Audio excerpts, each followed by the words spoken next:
oración. Damos gracias a Dios estar en esta noche, día lunes, en la clase número 26 en la Escuela Bíblica con hermenéutica.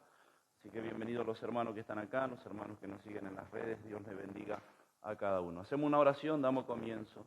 Padre Santo, en el nombre de Jesús, te damos gracias, Señor, poder estar junto a un grupo de mis hermanos, tus hijos, Señor, aquí en tu casa, estar conociendo, aprendiendo cada día más de tu palabra, Señor. Sea tú nuestra lumbrera, a que nos guíe, Señor amado, en este camino que hemos emprendido, Padre, y sea tu voluntad en nuestras vidas. En el nombre de Jesús te damos gracias. Amén y amén. Dios les bendiga. Reciba su asiento, los hermanos que están aquí. Dios bendiga a todos los hermanos de las redes. Bueno, estamos con hermenéutica. Ya hemos visto la clase pasada, paradoja, la última figura retórica que tenemos ahí, pero bueno, algunos hermanos no estaban acá y faltaban algunos ejemplos que usted va a tener en la hoja, cuando allí después la hermana va a estar mandando los materiales, la hermana secretaria va a estar mandando las copias, el material, para que usted tenga también ahí, están los versículos bíblicos, y bueno, nos quedan 4 o 5 hojas para el último cuestionario de hermenéutica, y gracias a Dios algunos que ya han contestado la mayoría, y le queda solo el último para a fin de año, o a principio del año que viene, en enero, quizás en el aniversario se entreguen los diplomas de aquellos que aprobaron, ¿no?, los cuestionarios, aprobaron las materias. Así que Dios les bendiga a los hermanos que, bueno, están en la escuela bíblica, nos están siguiendo y están, ¿no es cierto?, contestando los cuestionarios, y eso nos alegra que estamos juntos aprendiendo la palabra del Señor. Bien, hemos visto la paradoja, que su definición se denomina paradoja una preposición o declaración opuesta a la opinión común, a una afirmación contraria a todas las apariencias y a primera vista absurda, imposible o en contraposición al sentido común, pero que si se estudia detenidamente, perdón hermano, o se medita en ella, resulta correcta y bien fundada. ¿Se acuerdan? Los hermanos que estuvieron se acuerdan de esto, ¿no? Que hemos visto cuando el Señor Jesús, uno de lo más común y lo más simple, cuando el Señor Jesús le dice a uno que le quería seguir: déjame, Señor, que voy a enterrar a mi padre y vuelvo. Y el Señor Jesús le dijo: deja que los muertos entierren a sus muertos, ¿no? Algo que va en contra del sentido común. ¿Cómo un muerto va a enterrar al muerto, ¿no?, si ya están muertos? ¿Sí? Eso es la paradoja, va en contra la opinión, en contra del sentido común. Eso era la paradoja, ¿no? ¿Cómo un muerto va a enterrar al muerto si ya estaba muerto, ¿no? Difícil. Pero vamos a la interpretación de la Biblia, y el Señor Jesús estaba hablando de que los que están en el mundo, los que están sin el Señor, los que no le reciben, están muertos espiritualmente, ¿no? Y entonces él estaba diciendo: deja que los de afuera se encarguen del difunto, de enterrar y hacer todo eso, y tú sígueme, ¿no? Eso es lo que el Señor le había dicho, eso es lo más común para entender. Y bueno, nos quedaron algunos ejemplos después de eso que estuvimos viendo para ya terminar esta última figura retórica. No sé si se escuchó, se escuchó. La última figura retórica que estamos viendo, la paradoja, sí. Bueno, vamos a ver un ejemplo más, algunos ejemplos, y vamos a ver Lucas 18. Lucas 18, 25. Mi hermana puede. Lucas 18, 25. Bueno, el pastor estaba hablando de este joven rico, ¿no? Parece que era eso.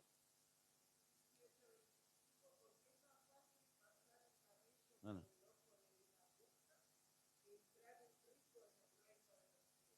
Amén. En el reino de Dios. Y bueno, hubo mucha discusión entre los discípulos sobre esto, ¿no? Porque dice que los discípulos dijeron: entonces, ¿quién podrá ser salvo, no? Muy imposible sobre esto. Bueno, hay dos versiones, y según usted lo va a tener acá en el estudio, de qué significaba esto, lo que Jesús quiso decir, ¿no? Hemos escuchado predicar muchas veces que el ojo de una aguja, una puerta pequeña que estaba al lado de las puertas principales de las ciudades, que cuando era ya una cierta hora a la noche, las ciudades fortificadas, amuralladas, cerraban sus puertas y aquel viajero, aquel que venía medio retrasado, dejaban una puerta al costado, más chica, por el cual él podía pasar. Pero si venía con carga, venía con animales, venía con camello, se le hacía difícil al camello pasar por esa puerta, ¿no? Por eso es una paradoja, algo contradictorio, ¿no? Y es difícil pasar un camello por el ojo de una aguja. Bueno, algunos comentaristas o algunos estudiosos dicen que esta conversación se dio en el idioma arameo, el Señor con sus discípulos. Y que esa palabra, usted la va a tener en el estudio, gamia, significaba esa palabra gamia, que estaba en arameo, puede significar o una cuerda gruesa, un camello o una viga. Entonces no es tan seguro si el Señor quiso decir un camello. Y según algunos teólogos, algunos estudiosos, que esa palabra gamia para ellos significaba más una cuerda gruesa, que la simbolizaban a la cuerda con la que amarraban los barcos o las barcazas en ese tiempo. Y que Jesús lo que quiso decir es difícil pasar una cuerda gruesa por el ojo de una aguja, ¿no? Eso algunos dicen que es lo que quiso decir. Yo digo que las dos versiones están igual, porque la misma palabra simboliza cuerda y también puede simbolizar camello. Entonces, si venía aquel que venía de tarde, venía a la noche y quería pasar, no podía, porque o a veces intentaba, empujaba, porque para pasar por ahí el camello se tenía que arrodillar, intentar pasar con la carga, o lo dejaban atado el camello afuera. Ustedes saben en esa época lo que eran los malhechores y gente que andaba alrededor de las ciudades, y por eso alguno quedaba del otro lado de la puerta. Bueno, puede significar y está bien. Según el estudio usted lo va a tener, pero para que no entre en confusión, se lo explico, ¿no? Que dice que puede también significar una cuerda. Bien, esto es una paradoja porque es algo difícil y los discípulos dijeron imposible y Jesús dijo, no es imposible, es difícil, pero no imposible, porque por allá alguno dijo, bueno, algún rico no va a ir al reino de los cielos. Y el apóstol Pablo aclara que no hay muchos entre vosotros nobles, estudiosos, gente que tenga, no hay muchos, pero algunos hay. ¿Qué era lo malo de este joven rico? El pastor estaba explicando en su clase, la clase anterior, ¿no? Lo malo era que él amaba lo que tenía, amaba más lo que él tenía, amaba más el dinero que las cosas de Dios. Porque cuando Jesús le dijo, vende todo lo que tienes, dáselo a los pobres, ahí dijo, recapacitó y dijo, no, hay algo que no me está cerrando acá, ¿no? Veo que cuando le tocan al bolsillo a los hermanos hablan de la ofrenda, diezmo, y hay muchos que se enojan y no les gusta esto para el tiempo de la ley, para los judíos, y reniegan mucho en la iglesia a veces con esto, ¿no? Pero es bíblico, está en la palabra de Dios y lo simple es probar. Yo le digo a los hermanos cuando me preguntan sobre el diezmo, pruebe y vea si es verdad o no es verdad, si funciona o no funciona. Séale fiel a Dios, dice que Él es fiel con nosotros y Él no falla. Más en estos tiempos que estamos viviendo en Argentina, ¿no? Lo malo era el amor al dinero, no era que usted pueda tener. Yo digo que podamos tener, que podamos vivir bien, no es malo. Lo malo es cuando le ponemos el amor, cuando le ponemos... Jesús dijo que el amor al dinero nos separa de Dios. No se puede servir a dos señores. No se puede servir a dos porque dice que amará más al uno que al otro. ¿Y de qué estaba hablando él? Del amor al dinero. De aquellos amadores de sí mismo, ¿no? Esto era una paradoja porque era algo contradictorio, algo que es difícil. O sea una cuerda gruesa, o sea un camello. Pasar por el ojo de una aguja era casi imposible. Si el camello se tenía que arrodillar y pasar por esa puerta, era algo muy difícil de hacer. Pero alguno quizás lo hacía, otro quizás pasaba la carga y dejaba el animal atado ahí y decía, bueno, que sea lo que Dios quiera, si amanece el otro día, bien, y si no, bueno, quizás lo perdía, pero otro quizás procuraba porque era lo único que tenía, era la única herramienta de trabajo, para moverse, para andar, y entonces quizás procuraba hacer arrodillar el animal, empujaba, no sé, tiraba uno de un lado, de adelante, de atrás, para que el animal se agache y pasara a la puerta. Otro quizás si se emboliza la cuerda, Decían algunos que deshilaban la cuerda y pasaban la mitad de la cuerda y la otra mitad la ataban y enhebraban una aguja. Y la aguja no era una misma aguja que hoy tenemos nosotros en nuestros tiempos, ¿no? Las agujas chiquitas, los ojales chiquitos que a veces se nos dificulta. A algunas hermanas que les gusta coser se les dificulta para enhebrar, ¿no? Agujas en aquellos tiempos se forjaban a fuego, a mano, y no eran las mismas agujas que hoy hay con la tecnología que hoy hay, ¿sí? Esto es una paradoja que Jesús también relataba de esta manera. No es que es imposible, hermano, no es imposible de ninguna manera, porque Pablo decía en Corintios, mire, Primera de Corintios 1, unos versículos muy conocidos, Primera de Corintios 1:26, que no hay entre vosotros muchos, pero si no hay muchos, quiere decir que alguno había, y había alguna gente que estaba bien económicamente, que lo ayudaba al apóstol. Primera de Corintios 1:26, pues mirad, hermanos, vuestra vocación, que no sois muchos sabios según la carne, ni muchos poderosos. Hablaba de la gente que tenía poder económico, ni muchos nobles, sino que lo necio del mundo escogió Dios para avergonzar a los sabios, y lo débil del mundo escogió Dios para avergonzar a lo más fuerte. ¿Amén? No hay muchos, pero algunos hay, que han entendido, que han conocido al Señor, que dan, porque entienden que el Señor es el que le bendice. Esto le decía Dios al pueblo de Israel en una ley también: no te olvidarás, no te olvides de quién es el que te da la fuerza para hacer tus riquezas. Porque a veces parece que el hombre se olvida, como este joven se olvidó, él era poderoso, tenía, y como decía el pastor hace un momento, ¿qué haré? Que capaz que quería comprar, quería poner parte de su economía, no sé, ¿qué haré para heredar la vida eterna? No podemos hacer nada. Con lo que tenemos no podemos hacer nada. Ahora lo que tenemos podemos usarlo para el servicio de la obra de Dios, ¿no? El apóstol Pablo decía esto: yo me gasto lo mío y me gasto aún yo mismo. No se gastaba lo que él tenía para servir a Dios, y también se gastaba aún mismo, él se gastaba por aquellos que no lo amaban tanto como él amaba la obra de Dios, ¿no? Y esto es una paradoja, aquellos que va contradictorio, parece contradictorio, porque no es imposible, sino que la dificultad, que con la riqueza uno puede servir a Dios y ponerla a su disposición, ¿no? Vamos a ver otro, Lucas 17:10, cuando el Señor habla de los siervos. Lucas 17:10. Así también vosotros, cuando hayáis hecho todo lo que os ha sido ordenado, decid: siervo inútiles somos, pues lo que debíamos hacer, hicimos. Siervo inútiles somos. Lo que debíamos hacer, hicimos. O sea, funcionó, hicimos, trabajamos, hicimos lo que se nos dedicó, pero ¿qué tenemos que decir? Que somos inútiles. ¿No?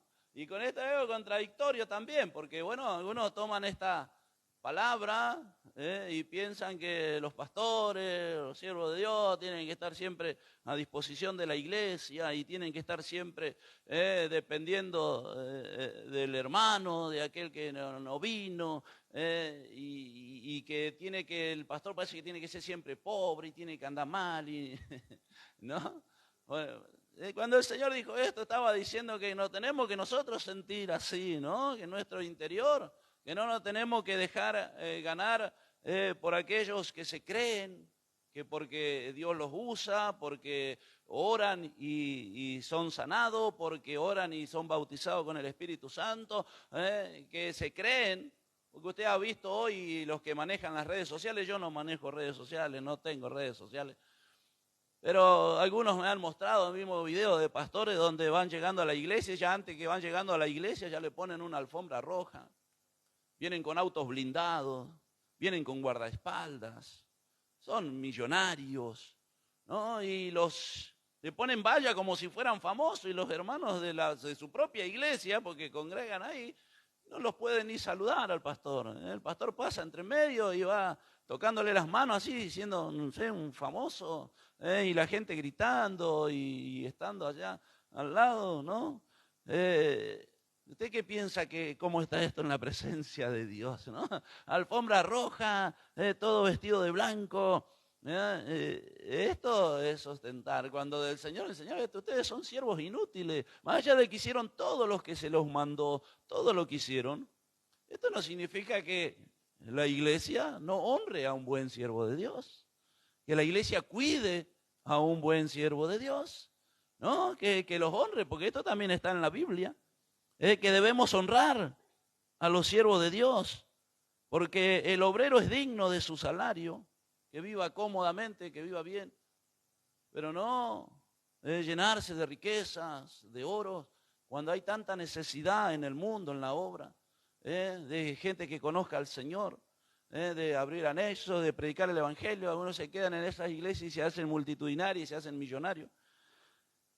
Esto no es malo que vivamos bien. Lo malo es cuando ponemos el amor en la riqueza, cuando alguno predica por el dinero, cuando alguno pone precio por predicar.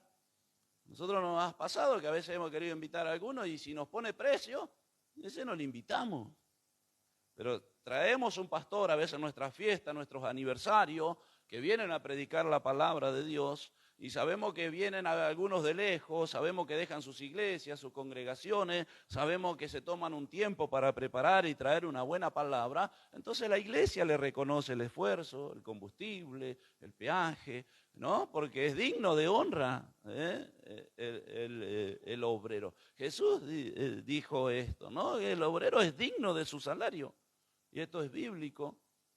Lo malo es lo otro, el amor al dinero, cuando ahora yo predico bien, ahora Dios me usa, ahora yo pongo precio, ahora canto lindo, Dios se mueve el Espíritu Santo y ahora pongo precio por cantar.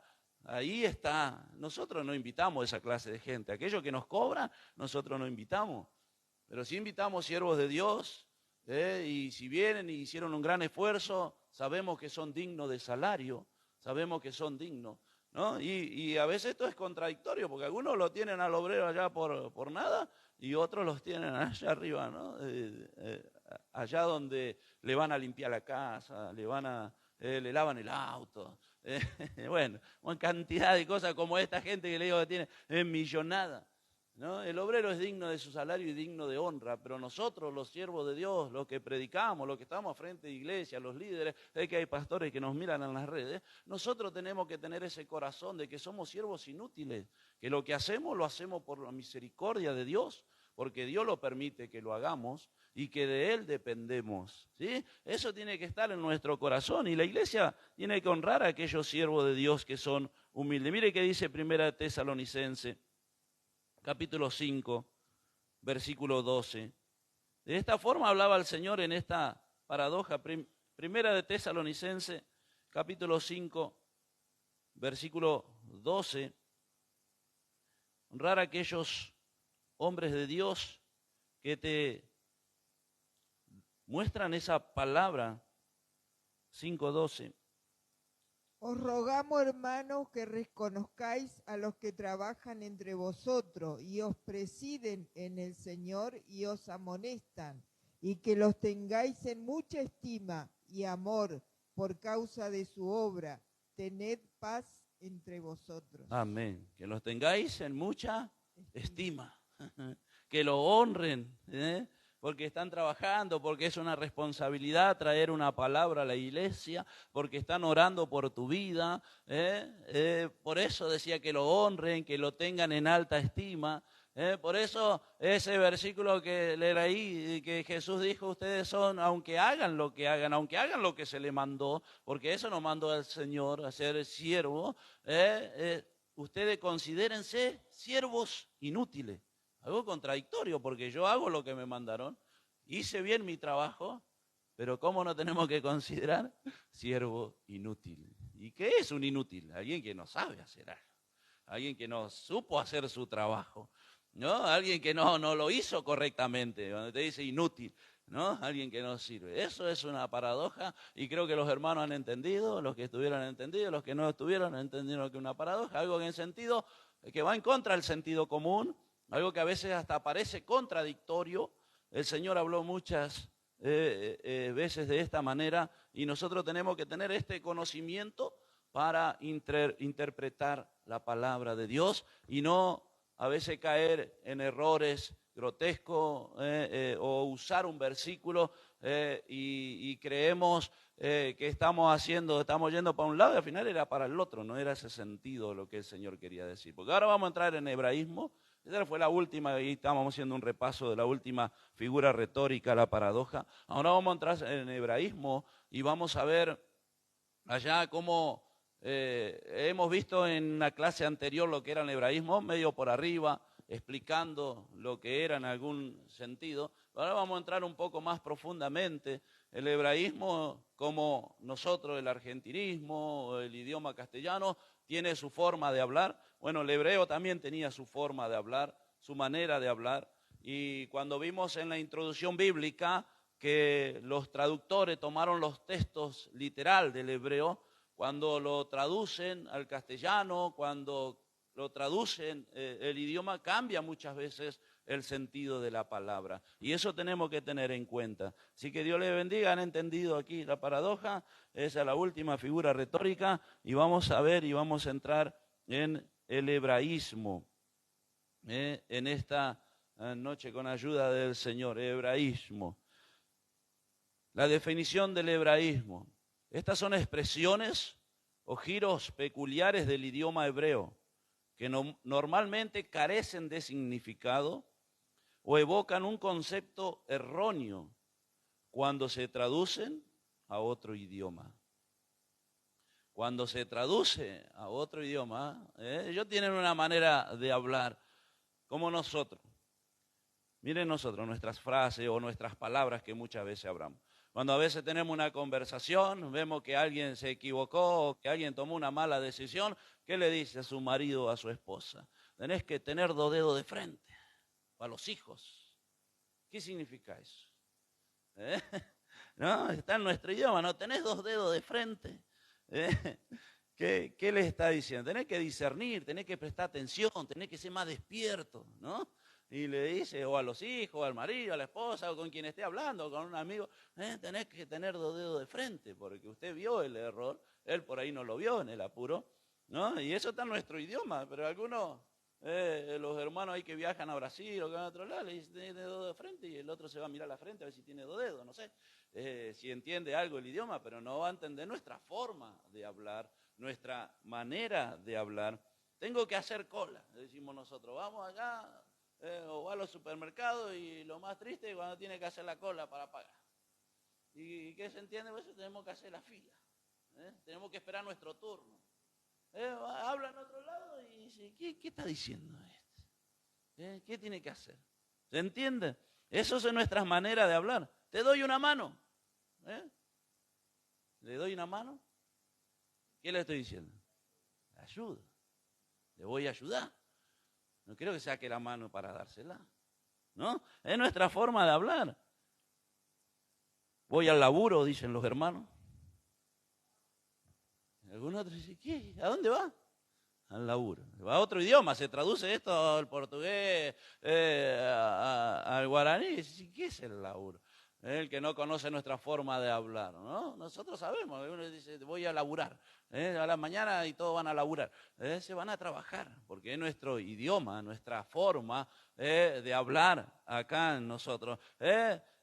Se sacan las uñas, cuando discuten, ya sacó las uñas, le decía algo, ya sacó las uñas. Ya te está amenazando, ya te está, no sacan las uñas las hermanas, ¿no? Cuando le dicen algo se enojan, nos sacan las uñas. El que no está familiarizado con nuestro idioma no entiende, no sabe de qué está hablando, no sabe qué significa. En el hebreo pasaba exactamente lo mismo. Al traducirlo a nuestro idioma, al traducirlo al castellano, a nuestra lengua, se pierde mucho de esto. Entonces, con el hebraísmo, con lo que vamos a ver, vamos a interpretar, vamos a tratar de entender la palabra de Dios, ¿sí? Porque tiene que orar, pedir a Dios sabiduría, tener este conocimiento, y va a entender muchas cosas que a veces se nos hacen nulo Que a veces decimos, no, es contradictorio, no entiendo qué quiso decir acá con esto. Y para esto está el estudio de la palabra. Vamos a ver algunos ejemplos para que usted vea. Bueno, y después vamos a recorrer toda una clase con el hebraísmo, porque acá entra la simbología y muchas cosas que están en la Biblia, ¿no? Para el hebreo era costumbre entre ellos llamar a una persona hijo de cosa, de un modo especial que lo caracterizaba. De modo que al pacífico bien dispuesto se le llamaba hijo de ¿qué? Hijo de paz. Lucas capítulo 10, versículo 6. 10.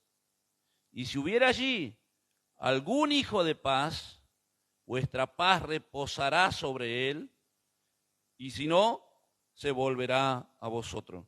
Le estaba dando instrucciones a los 70 que él mandaba de 2 en 2, ¿no? Ya cuando llegue a una casa y allá hay un hijo de paz, alguien que lo recibe amablemente, ¿no? Este era un hijo de paz, aquel que le recibía amablemente, aquel que aceptaba, y si no, bueno, ustedes son hijos de paz, y su paz se volverá a vosotros. Pero si hubiera ya algún hijo de paz, ¿no?, entre vosotros, eso reposará sobre él, y si no, se volverá a vosotros.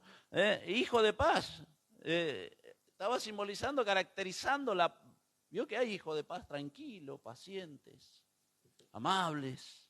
Son pocos, pero hay. Hay algunos todavía. Amables, pacientes, porque tienen paz en el corazón. Y si nosotros tenemos a Cristo, ¿qué tiene que habitar en nuestra vida? Paz. Y a veces no lo demostramos, ¿no? A veces no hay esa paz en nuestro corazón. Pero tiene que haber esa paz en nuestro corazón porque somos hijos de paz. Aquel que conoció al Señor, aceptó al Señor, es hijo de paz. Vamos a ver otro hijo iluminado, hijo de luz. En el libro de Efesios, vamos a ver ahí algunos hijos. Que esto hay mucho en la iglesia. Libro de Efesios, capítulo 2, del versículo 1 podemos leer. Y Él os dio vida a vosotros, cuando estábamos muertos en vuestros delitos y pecados, en los cuales anduvisteis en otro tiempo, siguiendo la corriente de este mundo, conforme al príncipe de la potestad del aire, al espíritu que ahora opera en los hijos de desobediencia. ¿Qué espíritu opera? ¿El de afuera? El espíritu de afuera opera en los hijos de desobediencia, en lo que está afuera. Se caracterizaba de esa manera, el que no acepta a Cristo o lo desobediente que hay dentro de la iglesia. Opera el espíritu del príncipe de la potestad de que anda en el aire, del diablo. Entre los cuales también todos nosotros vivimos en otro tiempo. Nosotros éramos de ahí, éramos desobedientes, estábamos en el mundo, venimos a Cristo, Cristo transforma nuestra vida, hay paz en nuestro corazón y ahora somos obedientes.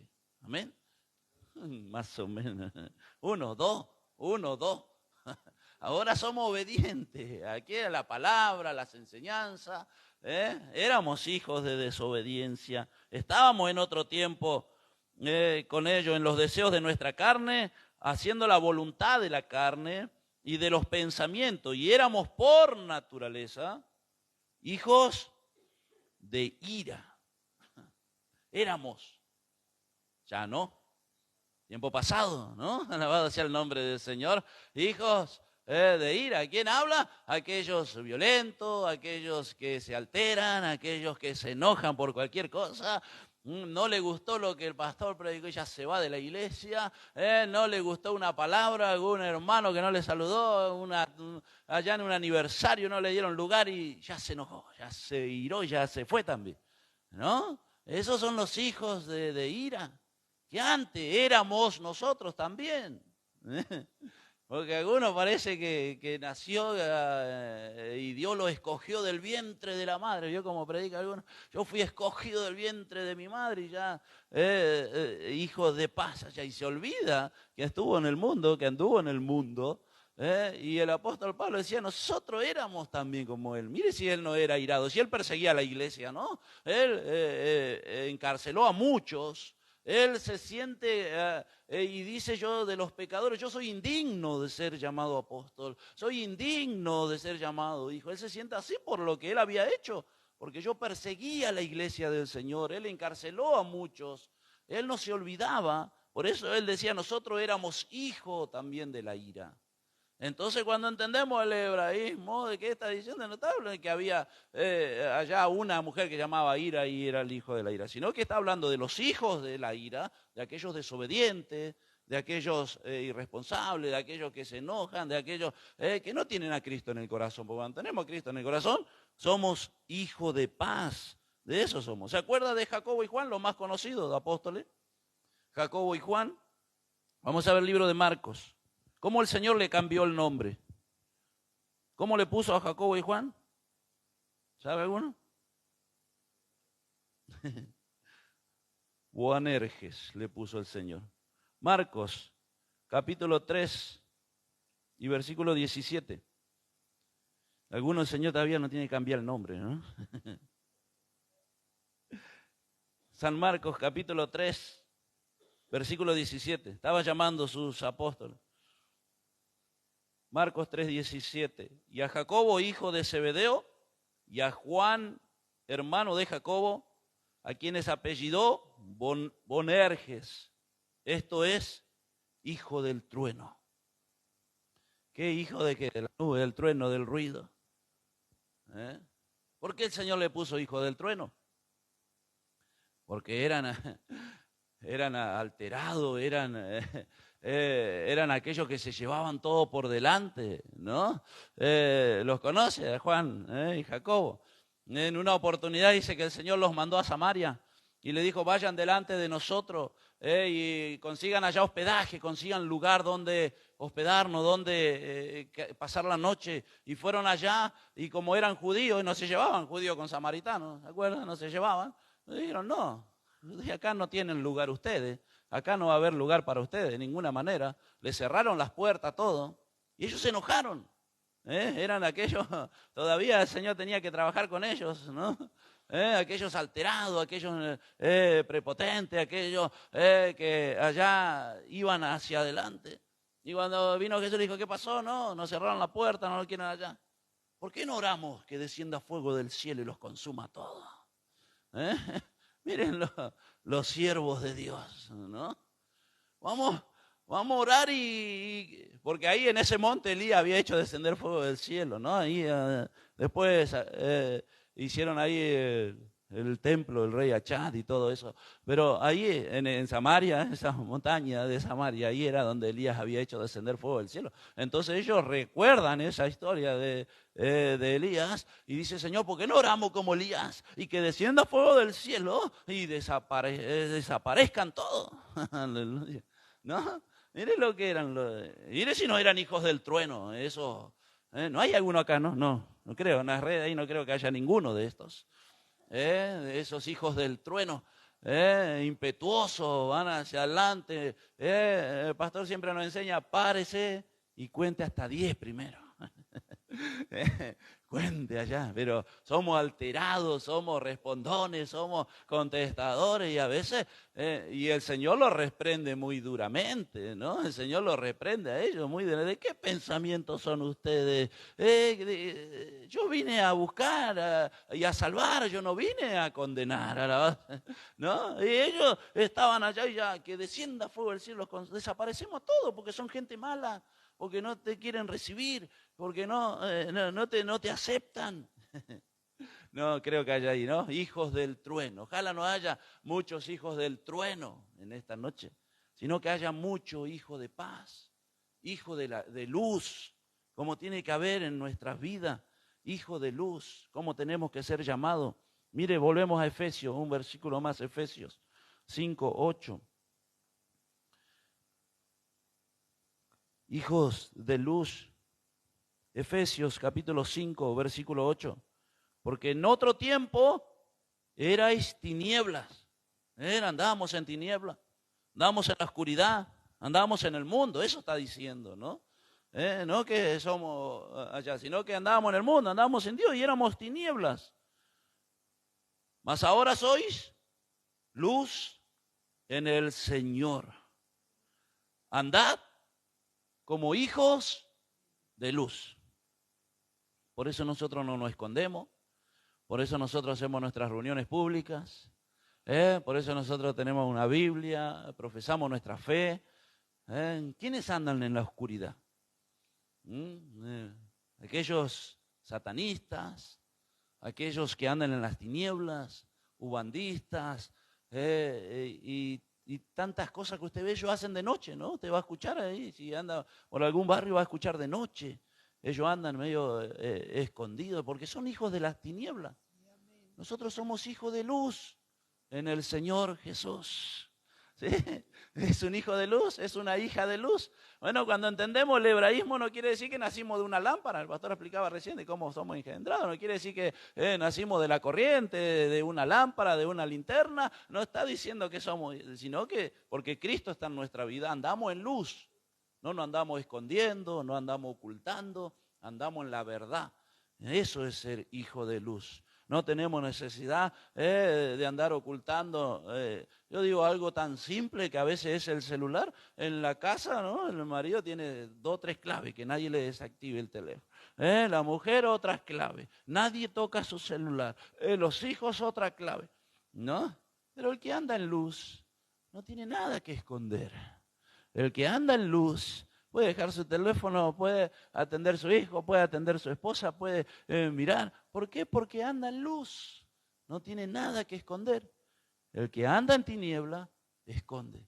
Cuando entendemos esto en el hebraísmo, te va a encontrar hijos de allá, hijos de acá, ¿no? Y usted va a entender que es un hebraísmo y a veces es según el carácter de la persona. ¿Cómo se llama usted en esta noche? ¿Cómo se llama usted? ¿Cómo me llamo yo? Dios le bendiga. Nosotros nos quedamos por acá. Vamos a hacer una oración.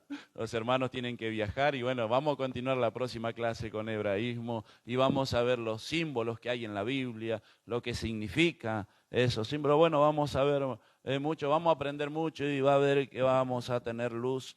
Y vamos a tener conocimiento de la palabra, ¿no? Y hermanos que tienen que viajar, yo no quiero ir muy tarde, pero damos gracias a Dios todos los hermanos que están en esta noche, los hermanos que están allí en las redes. Dios les bendiga y vamos a seguir aprendiendo de la palabra del Señor. Hacemos una oración y despedimos ya en esta noche y será hasta la próxima clase, el próximo lunes, si el Señor así lo permite. Padre Santo, en el nombre de Jesús, te damos gracias. Señor, estar en esta noche junto a un grupo de mis hermanos, tus hijos, estar aprendiendo de tu palabra, estar conociendo de ti, Señor amado, pidiéndote, Señor, que tú seas quien nos dé sabiduría, nos dé entendimiento para poder en este tiempo predicar de tu palabra, predicar la verdad. Señor amado, yo te pido ahora, guarda el regreso de mis hermanos, aquellos que viajan, tú les libre de todos peligros, de todo mal. Los hermanos que están allí en las redes, bendiga sus vidas y yo te pido que tú nos ayudes a llegar a la próxima, Señor, reunión, si no es acá, que sea allá en el cielo contigo. Gracias te damos y sea tu voluntad en nuestras vidas.